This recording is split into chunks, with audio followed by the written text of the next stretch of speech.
আসসালামু আলাইকুম। ওয়ালাইকুম সালাম ভাই। ভাই ভালো আছেন? জি আলহামদুলিল্লাহ ভাই। ভাই কি হুন্ডার লাইনে আছেন? তেলের ভাই লাইনে আছি ভাই কই থেকে আইছেন? ভাই। আমার বাসায় এই যে এখানেই শালবাগানেই। শালবাগানে। জি কয়দিন পরে তেল ভরতে আসলেন আজকে? ভাই তেল পাই, এর আগে একদিন দাঁড়াইছিলাম সকাল 7টায়, দাঁড়ায়ও একটার সময় তেল পাই নাই।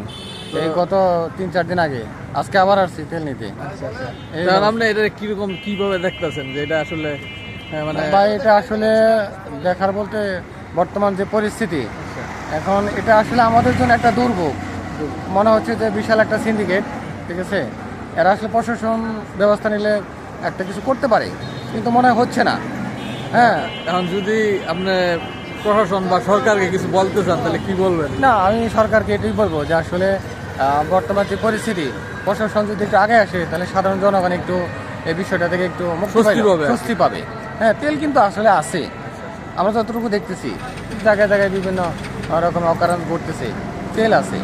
ঠিক আছে, ধন্যবাদ ভাই। ধন্যবাদ। আগাও সাদিক।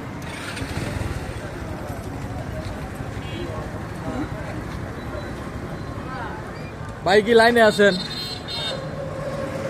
তো আপনি কবে লাইনে দাঁড়াইছিলেন? এর আগে? একটু আগে, এর আগে দাঁড়াই নাই, ফার্স্টে। আজকে ফার্স্ট টাইম। তো আপনি কি বলবেন এই তেলের সংকট নিয়ে কিছু বলতে চান? তেলের সংকট নিয়ে আর কি বলবো, আমরা আমাদের স্টুডেন্ট, আমাদের একটু মানে প্রয়োজন পড়েই তেলের, এই জন্য দাঁড়ানো। আপনার কি ড্রাইভিং লাইসেন্স আছে? হ্যাঁ, অল কমপ্লিট। ও সব কমপ্লিট। তো এগুলা দেখে কি এগুলার জন্য দেখে তেল দেয় না? আমি ফার্স্ট টাইম আজকে দাঁড়ালাম, আজকে আমি বলতে ফার্স্ট টাইম পারছি না? না। ওই ভাই নাকি বেরোবে। আচ্ছা ঠিক আছে।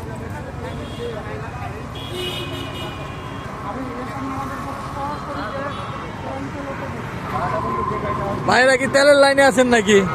তেলের লাইন এই যে হ্যাঁ আজকে হ্যাঁ ভিডিও করতে। ভিডিও করেন না ভাই।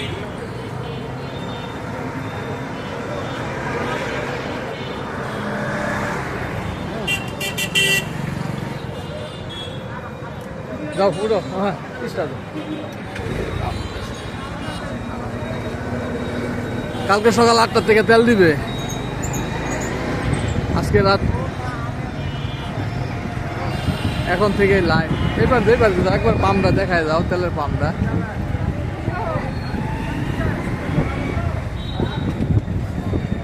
যুদ্ধ লাগছে ইরানে, কষ্ট করছি আমরা।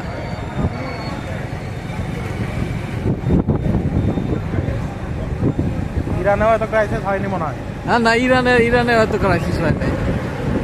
ইরান যুদ্ধ আর বাংলাদেশের মানুষ সাফার করতেছে।